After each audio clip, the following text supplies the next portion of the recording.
So we have completed the sample test paper sent by the CBSE. Now we will discuss another paper, that is a mock test conducted by IIS, that is India International School from Jaipur, and this paper is sent to us by Ashna Singh. तो हम इसको solve करेंगे। ये उसी तरह का है, सारी बातें वैसी हैं जैसी हमने सैम्पल पेपर में देखी थी। इंस्ट्रक्शंस देखें अगर हम, तो the question paper contains 3 sections. Section A has 24 questions, attempt any 20 questions. Section B has 24 questions, attempt any 20 questions. Section C has 12 questions, attempt any 10 questions. All questions carry equal marks. There is no negative marking. अगर हम 20, 20 and 10 अगर combine करें तो 50 questions होते हैं, और हमें ये पता है कि हमारा जो मैक्सिमम मार्क्स होंगे वो 40 मार्क्स होंगे। तो 40 मार्क्स 50 क्वेश्चन अगर करना है तो इसका मतलब ईच क्वेश्चन, यहाँ पे लिखा हुआ है कि all questions carry equal marks, that means 0.8 marks का एक क्वेश्चन होगा, और 0.8 into 50 that is equal to 40 marks. दूसरी बात ये भी हमें ध्यान रखनी है कि section A and section B contains 24 questions. हम एनी 20 क्वेश्चंस अटेम्प्ट कर सकते हैं। The first attempted 20 questions would be evaluated. जो पहले 20 क्वेश्चंस आप अटेम्प्ट करोगे उनका ही इवैल्यूएशन होने वाला है। तो चलो इसको जल्दी जल्दी सॉल्व करते हैं। Which among the following is or are double displacement reactions. Let, ये सिंगल डिस्प्लेसमेंट हमको दिख रहा है, ये डबल डिस्प्लेसमेंट है certainly. This is not, this is a combination reaction, this is a kind of single displacement combustion reaction. तो 2 only is the answer. Washing soda has the formula आपको पता है, this is decahydrate of sodium carbonate, sodium carbonate decahydrate, D is the answer. A green colored solid compound X gets oxidized to reddish brown solid in presence of air. On heating gives brown colored solid Y and 2 pungent smelling gases. अब आपको ये देख के समझ में आ गया होगा, एक तो ग्रीन कलर्ड सॉलिड जैसे हम बात करते हैं तो हमें सीधे FeSO4 याद आना चाहिए, FeSO4.7H2O, और आप उसे हीट कर रहे हो, यानी कि ये थर्मल डिकम्पोजिशन कर रहे हो आप FeSO4 का। और रेडिश ब्राउन सॉलिड यहाँ पे अगर मिल रहा है तो वो बेसिकली Fe2O3 है, साथ में पंजेंट स्मेलिंग गैसेस SO2 और SO3 बन रही है। ऑब्जर्वेशंस पे हमने हमेशा से फोकस किया है, इसलिए आई डोंट थिंक किसी को कोई प्रॉब्लम इसमें होना चाहिए। तो क्या बोल रहे हैं कि ब्राउन कलर्ड सॉलिड X बन गया, ये तो हमारा oxidise to reddish brown solid in presence of air. X on heating gives brown colored solid Y and 2 pungent smelling gases A and B, ठीक है। A turns acidified potassium dichromate solution green। अच्छा, तो X, Y, A, B and type of reaction। अब देखो FeSO4, Fe2O3, SO2, SO3 decomposition, ये वाला option हमारा ना, इसमें सारी बातें आ गई है ना। FeSO4 ग्रीन कलर का सॉलिड होता है, Fe2O3 रेडिश ब्राउन कलर का सॉलिड होता है, SO2 और SO3 पंजेंट स्मेलिंग गैसेस होती हैं, और डिकम्पोजिशन रिएक्शन इसमें, ठीक है। सेकंड और third option actually, third C और डी ऑप्शन सेम ही है, इसमें कुछ प्रिंटिंग मिस्टेक होगा, हम सी ले लेते हैं, दैट इज करेक्ट है ना। Consider the following balance chemical equations Pb3O4X। अब हमको ओके XYZ बताना है, तो देखें कि यहाँ पर Y, इधर Pb3, यहाँ पे नो डाउट 3 आएगा, यहाँ पे 3 आएगा, तो क्लोरीन 3 इंटू 2 6 प्लस 2 8 हो जाएगा। तो यहाँ पे इसका मतलब X के नीचे, X की जगह पर 8 आना चाहिए, यहाँ पे 8 आएगा तो हाइड्रोजन 8 हो जाएगा, हाइड्रोजन को 8 करना है तो यहाँ पर 4 आएगा, तो 8 3 4 XY, ये C is the correct option. An aqueous solution turns red litmus solution blue. Excess addition of which of the following solutions would reverse the change? Aqua solution turns red litmus solution blue. इसका मतलब कि कोई aqua solution basic था यानी alkaline था, उसने red litmus को blue में कन्वर्ट कर दिया। Excess addition of which of these the following solutions would reverse the change, मतलब ब्लू को रेड कौन कर देगा, जो कि एसिडिक प्रॉपर्टी वाला होगा। बेकिंग पाउडर बेसिक है, लाइम बेसिक है, अमोनियम हाइड्रोक्साइड बेसिक है, हाइड्रोक्लोरिक एसिड एसिडिक। तो ये तीनों नहीं हो सकते, केवल D can be the answer, that is the only acidic one, बाकी सब बेसिक है। Calcium phosphate is present in tooth enamel, its nature is, calcium phosphate जो है वो कैल्शियम हाइड्रोक्साइड और फॉस्फोरिक एसिड से मिलकर बना हुआ है। Phosphoric acid is extremely weak acid. Calcium hydroxide भी बहुत स्ट्रॉन्ग बेस नहीं है, लेकिन स्लाइटली स्ट्रॉन्ग है as compare to phosphoric acid, इसलिए ये बेसिक सॉल्ट होता है। हाँ, कैल्शियम फॉस्फेट जो टूथ इनेमल में आता है वो बेसिक होता है, याद रखें। Which of the following options correctly represent the parent acid and base of calcium carbonate. Calcium carbonate, जब भी पेरेंट एसिड बेस बनाना हो, हमने आपको सिखाया था कि उसका फॉर्मूला लिखें और उसके बीच में एक लाइन खींच दें, जो पॉजिटिव आयन है उसके नीचे OH माइनस लिख दें, जो नेगेटिव आयन है उसके नीचे H प्लस लिख दें, तो ये कार्बोनिक एसिड और ये कैल्शियम हाइड्रोक्साइड बनेगा। हाँ, H2CO3 और CaOH होल ट्वाइस, देख लो H2CO3 and CaOH whole twice यहाँ लिखा हुआ, D is the correct option. Match the chemical substances given in column 1 with their appropriate applications given in column 2. Column 1 bleaching powder, column 2 preparation। अभी क्या कह रहे हैं कि chemical substances यहाँ column 1 में जो given है वो appropriate application, उसकी bleaching powder किस लिए, ग्लास बनाने के काम में आता है क्या, तो हमें पता चल रहा है कि वो नहीं आता। मतलब कि हम देख लें ब्लीचिंग पाउडर कहाँ काम आता है, प्रिपरेशन ऑफ ग्लास में आता है क्या, नहीं आता। Production of H2 and Cl2, decolourisation and acid, है ना। तो ब्लीचिंग पाउडर जो है वो डीकलराइजेशन, ब्लीच का मतलब ही कलर उड़ाना है, तो डीकलराइजेशन में आएगा। तो ये 1 जो है उसके सामने 2 लिखा रहेगा। ऑप्शन में देखो A या D में से एक हो सकता है, 1 के आगे 3 और 3 लिखा हुआ है, सॉरी 1 के आगे 3 या 3 होना है, मतलब A और D नहीं हो सकता, C या D, B में से ही एक हो सकता है। फिर दूसरा देखिए बेकिंग सोडा, बेकिंग सोडा आपको पता है एंटासिड होता है, तो सेकंड के आगे 4 कहाँ लिखा है, इधर सेकंड के आगे 4 है, इधर सेकंड के आगे 2 है, तो B is the correct answer, बाकी कुछ देखने की जरूरत नहीं है। फिर भी देखना चाहते हो तो आप देख लो washing soda, preparation of glass, तो थर्ड का 1 आएगा, और सोडियम क्लोराइड H2 और Cl2 बनाने के काम में आएगा 4 का 2। तो all the options are correlated in option B. Identify the wrong statement. Higher the hydronium ion concentration, lower the pH value. ये बात तो ठीक है। Universal indicator is used to judge how strong a given acid or base is. ये सही बात है, इससे हमको एसिड या बेस का स्ट्रेंथ पता चलता है। As the pH value increases from 7 to 14, it represents increase in H plus ion concentration in the solution. ये बात गलत है, क्योंकि 7 to 14 OH minus ion का इंक्रीज बताता है, H plus ion का डिक्रीज बताता है, and values less than 7 on the pH scale represent the acidic solution। ये बात भी सही है, तो मतलब C is the correct option, क्योंकि wrong statement पूछी गई थी। Which of the following statements is not correct? A. All metal carbonates react with acid to give us salt, water and carbon dioxide. Not correct बताना है, ये तो correct है। B. All metal oxides react with water to give salt and acid. Basically, metal oxides are basic, so they react with acid to give salt and water. तो ये incorrect है। Some metals react with acids to give salt and hydrogen, ये बात सही है। Some non-metallic oxides react with water to form an acids, जैसे कि हमारा मैग्नीशियम ऑक्साइड हमने पानी में मिलाया तो वो some non metallic oxides, magnesium oxide तो मेटेलिक ऑक्साइड है, नॉन मेटेलिक ऑक्साइड की बात हो रही है। तो जैसे हमारा कार्बन डाइऑक्साइड है वो एसिडिक प्रॉपर्टी का, सल्फर डाइऑक्साइड है एसिडिक प्रॉपर्टी का है, ऐसे नॉन मेटेलिक ऑक्साइड जो एसिडिक प्रॉपर्टी के होते हैं वो वाटर के साथ में कंबाइन होकर एसिड बनाते हैं। तो ये बात भी सही है, कार्बोनिक एसिड इसी तरह से बना है, कार्बन डाइऑक्साइड और वाटर के कॉम्बिनेशन से। तो यहाँ पे बी ऑप्शन आपने टिक करना होगा, क्योंकि वो ही रॉन्ग स्टेटमेंट है, बाकी सब ठीक है।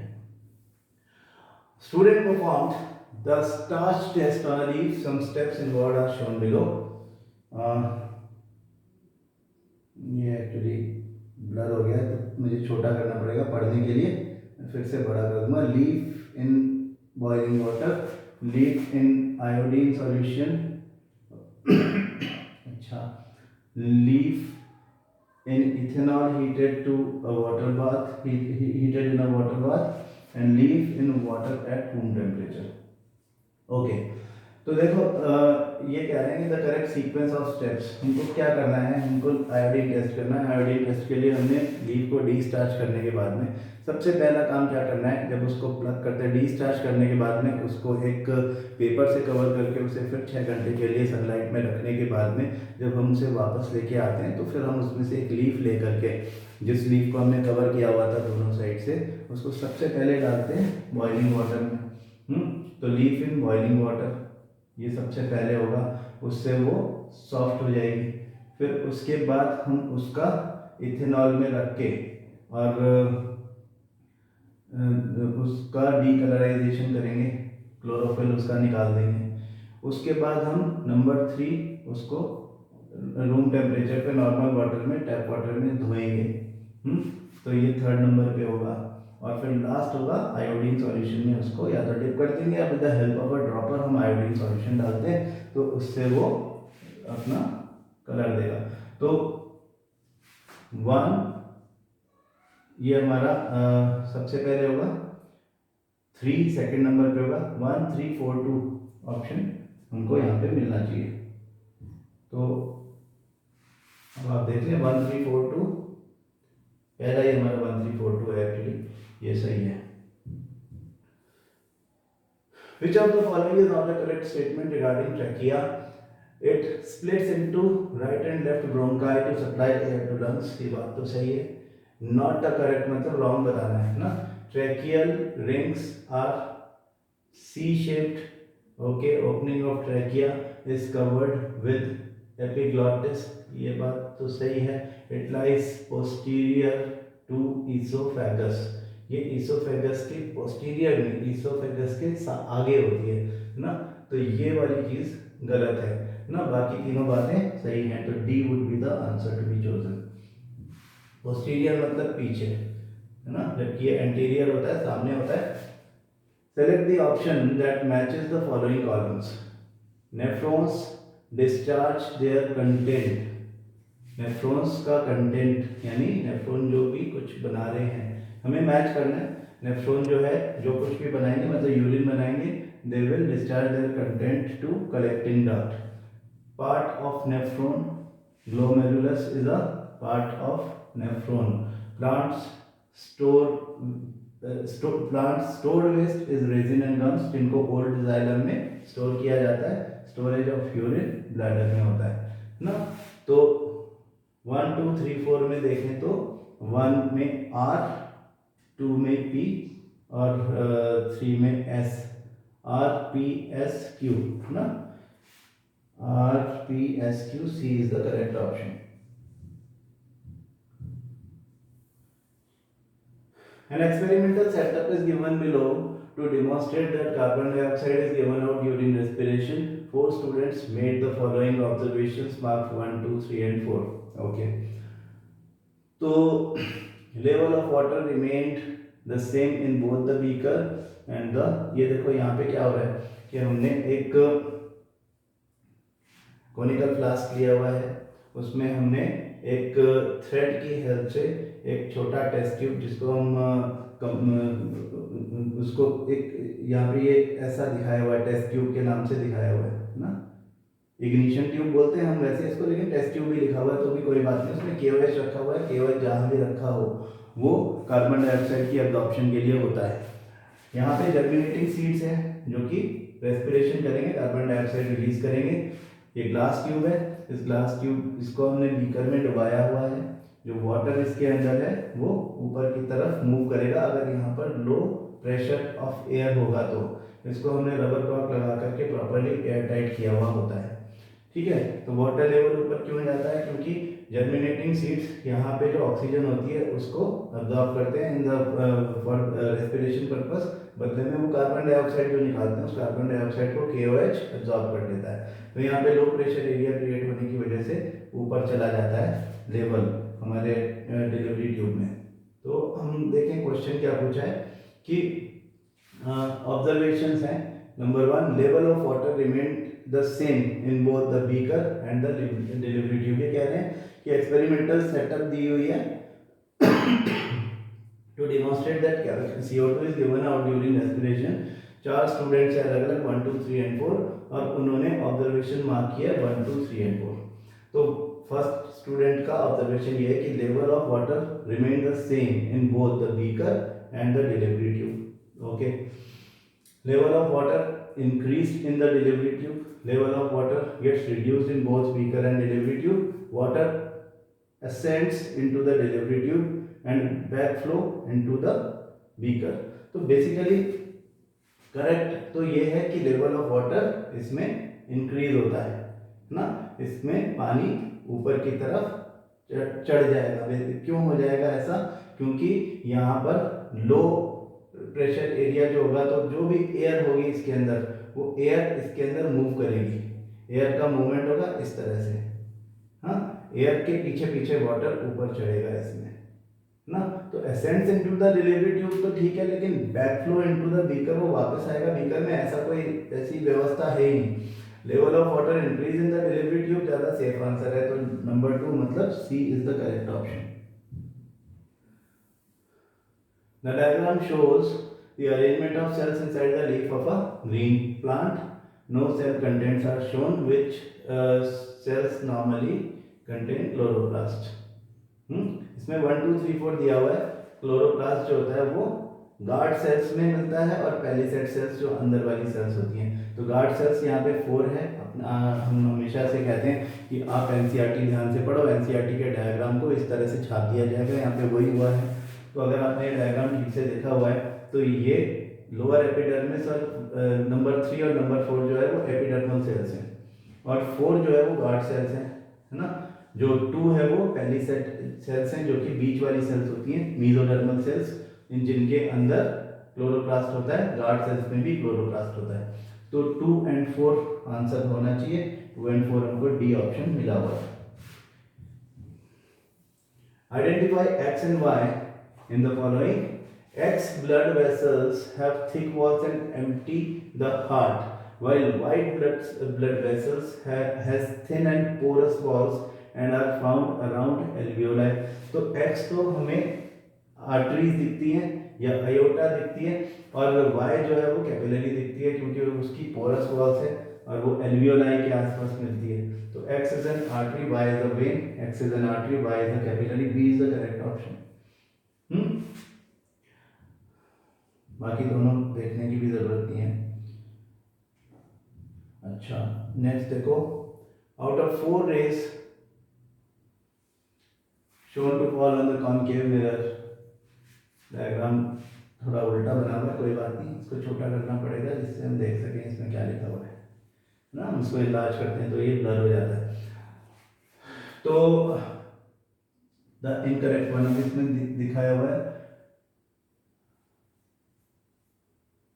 1 2 3 4। ओके, 1 2 3। ओके, इसमें ये दिखाया हुआ है कि जो 1 है ये इधर से गया और पैरेलल टू प्रिंसिपल एक्सिस गया और टकरा करके F में से होके निकल के आ गया। तो 1 तो सही है। 4 पैरेलल जा रहा है, कहीं और से आ रहा है F और उसके बीच, तो 4 गलत है ना। ये सी से जो जा रहा है वो उसी रास्ते वापस आ रहा है, वो तो सही है। मतलब रिप्रेजेंटेटिव रेस दी हुई है, हमको पता ही है रिप्रेजेंटेटिव रेस का। ये तो एज इट इज हमारे बोर्ड के सैंपल पेपर से उठाया हुआ है ना, उसमें यही था। While looking at the above diagram, Seema concluded the following: the image of the object will be virtual one। अभी देखो क्या हो रहा है कि एक रे ऑफ लाइट ऐसे जाके वापस आई है, सी में से वापस चले जाएगी क्योंकि अलोंग द नॉर्मल है। दूसरी को आप ऐसे निकाल लो पैरेलल, ऑब्जेक्ट रखा है सी और एफ के बीच में, तो बियॉन्ड सी एक real inverted and enlarge image बनेगी, है ना। तो यहाँ पे ऑप्शन देखिए, the image of the object will be virtual one, ये बात तो गलत है। The reflected ray will travel along the same path as the incident ray but in opposite direction, ये बात सही है? और the image of the object will be inverted, ये बात भी सही है। This is a concave mirror and hence the focal length will be negative, ये बात भी सही है। तो 2, 3 और 4 तीनों सही है, 2, 3 एंड 4 सही है, और ये हमारा गलत हो गया, जो फर्स्ट था वो गलत है। ठीक, तो ये तो आपके बोर्ड के सैंपल पेपर से उठाया हुआ क्वेश्चन था। Due to atmospheric refraction apparent length of the day, atmospheric refraction की वजह से डे का अपरेंट लेंथ बढ़ता है कि घटता है कि सेम रहता है कि क्या होता है? तो हमें पता है कि 2 minute prior to actual sunrise और 2 मिनट डिलेड सनसेट होता है, तो इसका मतलब 4 मिनट इंक्रीज हो जाता है अपरेंट डे टाइम। तो apparent length of the day is increased, है ना, increases, A is the correct option, increases by 4 minutes. If two lenses of power 3D and -1D are kept in contact, then what is the focal length and nature of the combined lens? अब आप देखो, nature of the combined lens आपको निकालना है, तो nature तो हमको sign से पता चलता है। पावर जो है वो एडिटिव होता है, P equal to P1 plus P2।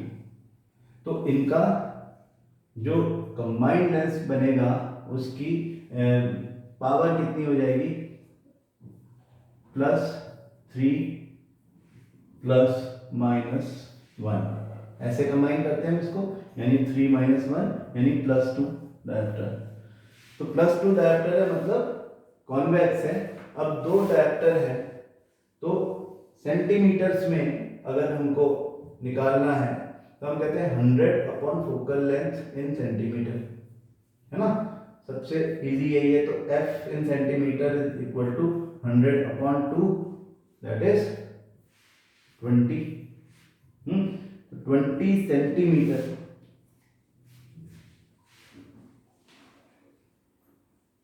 यही है ना, हाँ, 20 सेंटीमीटर एंड कॉन्वेक्स। अब इसमें हमको 20 सेंटीमीटर, सॉरी मैं 20 लिख गया, इट इज 50 सेंटीमीटर नॉट 20 ना, 50 सेंटीमीटर एंड कॉन्वेक्स, कैलकुलेशन गलत कर, तो 50 सेंटीमीटर, इसमें कोई भी ऑप्शन नहीं दिख रहा है, 50 सेंटीमीटर है लेकिन कॉन्केव लिखा हुआ है, जबकि हमारा ऑप्शन लेंस के लिए हमारा प्लस आ रहा है। देखो कुछ आपने गलती तो नहीं करी, कॉन्वेक्स सही है। देखो हमने किया P1 + P2 यानी 3 - 1 +2 डायोप्टर यानी फोकल लेंथ प्लस में आने वाली है, और अगर प्लस में फोकल लेंथ आती है तो वो कॉन्वेक्स ही होता है, तो कॉन्वेक्स ही होगा। ये 5 सेंटीमीटर तो नहीं होगा, देखते हैं, नहीं होगा। 2 dioptre equal to 100 upon f in centimetre ना। क्वेश्चन में यहाँ पे थोड़ा सा लोलझाल हो गया, या तो यहाँ पे 50 सेंटीमीटर एंड कॉन्वेक्स हो, या यहाँ पे 50 सेंटीमीटर एंड कॉन्वेक्स हो। 50 सेंटीमीटर एंड कॉन्वेक्स यही आ रहा है, कोई भी ऑप्शन हमारा इससे मैच नहीं कर रहा है ना। This is 50, 100 upon 2 is 50 centimetre में निकालने का ये फॉर्मूला है ना। अगर आप इसको मीटर में निकालोगे तो आप इसको 1 अपॉन 2 करोगे तो आपका 0.5 मीटर आएगा, जैसे मर्जी देख लो। 0.5 मीटर इज ऑल्सो 50 सेंटीमीटर, तो 50 सेंटीमीटर एंड, है ना, कुछ प्रिंटिंग मिस्टेक हुई है इसमें।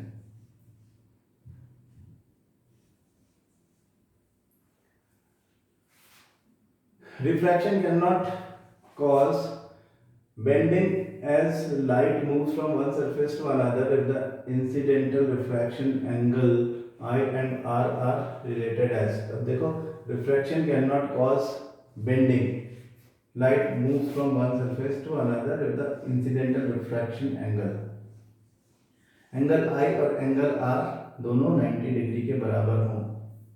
हाँ, सही बात है। तो ये ऐसे निकल जाएगा, तो there will be no refraction. Angle I angle R बराबर हो, और दोनों 90 डिग्री के बराबर हो, लाइक दिस।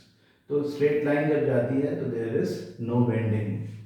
तो ये बात बिल्कुल सही है। पहला ही ऑप्शन आपका ठीक है। इसका मतलब यहाँ पर रिफ्रैक्शन कॉज नहीं होता है।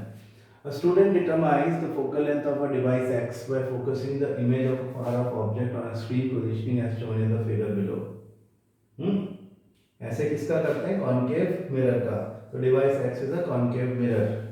कहाँ है ऑप्शन? कॉनकेव मिरर, ये रहा। B is the option. Reflection हो रही है और स्क्रीन सामने रखा है। Image on the shows the dispersion of the white light in a prism. What will be the colors of X, Y and Z? X और Z तो violet और रेड है। Y जो है वो थोड़ा Z के पास जा रहा है, ऑरेंज जैसा लग रहा है, शायद ऑरेंज होगा या तो येलो होगा, है ना? येलो होगा शायद, इसके चांसेस ज़्यादा है। हाँ, अभी क्या बता रहे हैं अपन देखते हैं। X इज जो सबसे ज़्यादा बैंड हुआ है वो वायलेट। अब वायलेट केवल एक ही जगह दिया हुआ है तो यही ऑप्शन होगा, है ना? Z इज रेड और Y ग्रीन दिया हुआ है, तो ठीक है ग्रीन ले लो, हमें क्या फर्क पड़ता है। B is the option. Twinkling of stars and non twinkling of planets is accounted for by scattering of light. Atmospheric refraction is the option. हमने सीधे बोल दिया आपको, जहाँ पर apparent positions की बात हो, कलर जहाँ पर इन्वॉल्व ना हो, सीधे एटमॉस्फेरिक रिफ्रैक्शन डाल दो और किसी की तरफ सोचना ही नहीं है। कलर आएगा तब देखेंगे। तो सेक्शन ए के 24 क्वेश्चन यहाँ पे डिस्कस हो गए हैं, है ना? आप एक बार फिर से देख लो, आपको इन्हें देख के समझ में आ गया होगा। बोर्ड के भी क्वेश्चन हमने जैसे देखे थे, आपको समझ में आ गया होगा कि पेपर बिल्कुल हमारी रेंज में आता है। सब कुछ हमने पढ़ा हुआ है, कोई चीज़ ऐसी नहीं होती जो कि आउट ऑफ कंटेक्स्ट हो या कोई बहुत ही डिफिकल्ट चीज़ बना दी हो उन्होंने, ऐसा कभी होता नहीं है। ठीक है, कल इसी का IAS का सेक्शन भी डिस्कस करेंगे। Thank you.